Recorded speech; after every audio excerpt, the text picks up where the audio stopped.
No pa da vidim, kako je zares. Ko nimava neta, a sva zagreta, rad bi vedel, si ti ena od milijon. Nočem da... Ja, ful sem vesel, zaradi tega, ker moram reči, da je bil kar velik projekt in da smo kar velike energije, časa, kreative v to vložili in sem ful vesel v bistvu, da je prišlo do rojstva.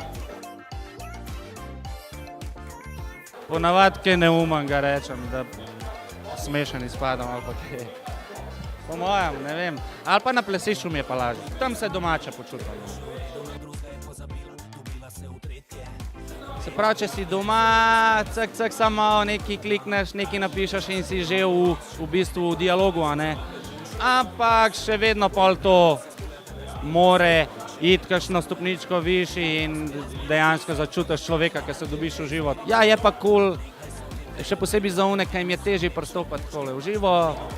Saj jaz sem tudi drugače, ker sramežljiv takole.